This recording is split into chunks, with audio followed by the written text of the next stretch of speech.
In our climate focus series today, we bring you Vanishing Shores Point 3. The effects of the rising sea level is destroying many coastal communities in Ghana. The small fishing town of Anlo Beach in the western region, once bustling with life, now faces an uncertain future as rising sea levels is claiming homes and schools.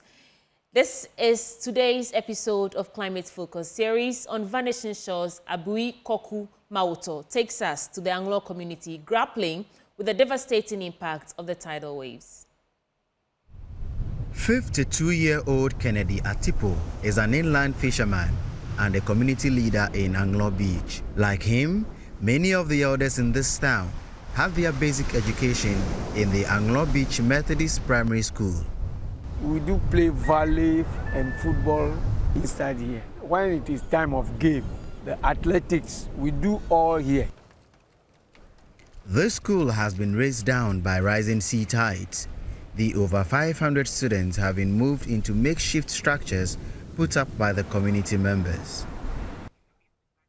This school in which we are now, it is in the middle of the town. There's other houses up front there. Those houses in the sea now. And then from there, you walk through a thick coconut plantation before you walk on the sandbar and then to the shore. Like many coastal towns, Anlo Beach, originally known as Simakeji in the western region, suffers from rising sea levels. This town, which used to be a cradle of fishing activities, is now a pale shadow of its former self. The last high tide happened 4 months ago and carried with it many homes and key community structures, including the school, which was built in the 1950s by the community members themselves. Now, the children have to walk between 10 to 20 minutes to the makeshift school, which in itself has a myriad of issues. They have no cement in the classroom, so if teacher is teaching, when you have closed, we'll all be dirty. When I come to school, if I am learning, the JHS people, they are disturbing me, so if the teacher is saying that thing, I can't hear it. Robert Ansa has been teaching at the school for over 13 years. When I came here 2010 and I started teaching, the school is in order. Every structure is there. We even have this caging there. So everything was normal. Classroom, we have our teaching and learning materials, everything, we paste. But when we came here, the place is open, uncompleted. Where do you use, it must be classroom printed material or print-rich materials, but you don't have them. Grace Senanu, a fishmonger, has 2 young boys, both of whom used to attend the Anlo Beach Methodist Primary School. She is thankful that the destruction of the school happened at night, but cannot hide her grief.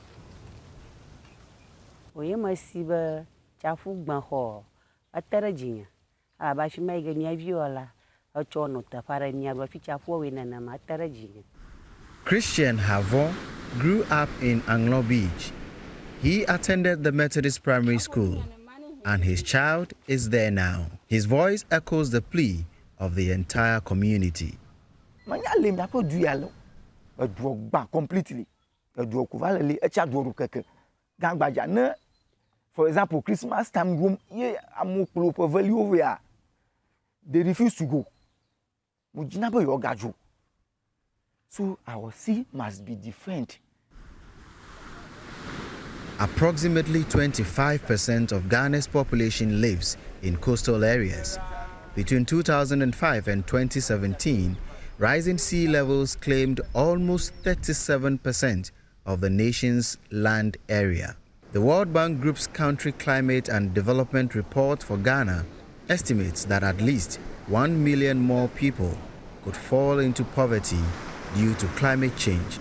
Anlo Beach has only one ask: support to complete and refurbish their new school as they wait for the government to build a sea defense wall for them.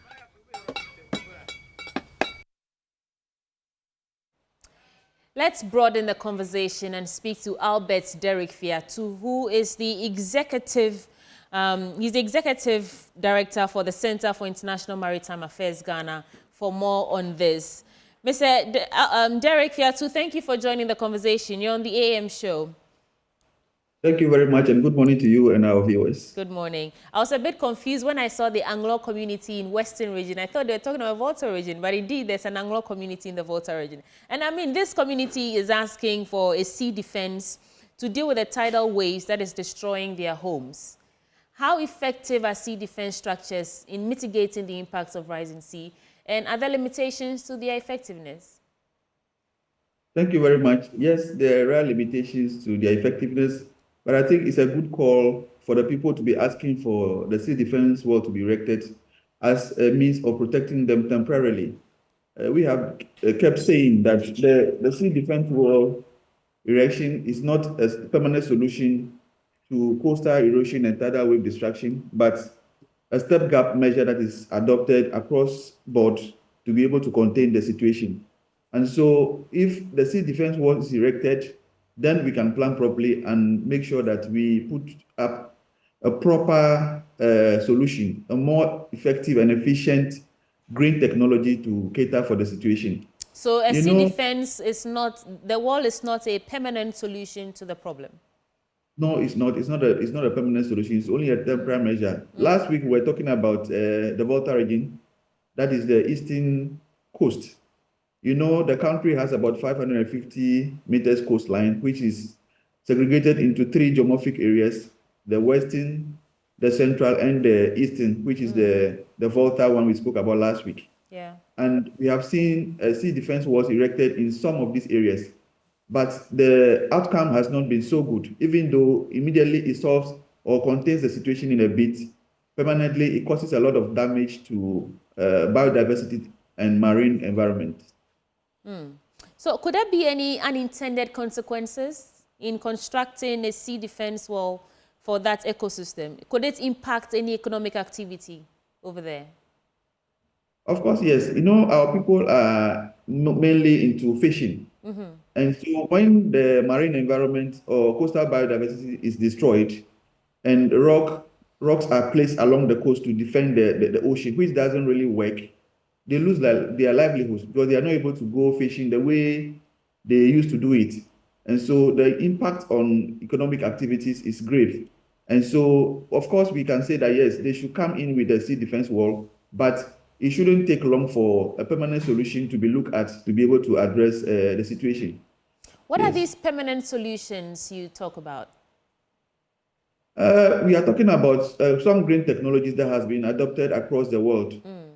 When you go to America, for instance, this situation arises, and we are told by the Geological Science Department that about $700 million is spent annually to protect the coast over there. And so it's not a one-time activity. We have to really be deliberate and take the measures that has to be taken to be able to contain the situation. Fortunately for us in Ghana now, we are aware that the West African Coastal Resilience Program is about to take effect. So we can only appeal to government that there shouldn't be any further delay. They should start the project immediately so that what is left of the coast is salvaged, because it's really a very difficult situation. And beside Galamsey, this is one of the critical environmental challenges that we have faced, not just as a country, but as a globe. So we should be looking at starting this long-term project rather than building a sea defense wall, you say? I think that is the long-term solution. But in the short term or in the interim, the sea defense walls also come into help. Okay. But when we leave them for long and think that that is the solution, then it ends up creating more problems than solving what we intended it to be. How long or how temporary is the sea defense wall? How long can it last? Normally, it shouldn't go beyond 3 years. Once it is erected and the situation is contained, immediately plans have to start so that the green technologies are adopted. And also, we have been calling for natural or nature-based approaches. That is the beach nourishment or revegetation of the coastal areas, especially the planting of mangroves and other vegetation cover that protects the coastline more resiliently than the rock sea protection or the sea defense walls erection. Albert Derek Fiatu, thank you so much. And he's Executive Director for the Center for International Maritime Affairs. Thank you for shining lights on the sea defense and happenings in the Anglo community in the Western region. Now, this is the end of this belt of conversation, but stay with me because we are going to talk about everything safety in the workplace. We have a rep from the Ghana National Fire Service to help us get into that. We'll be right back.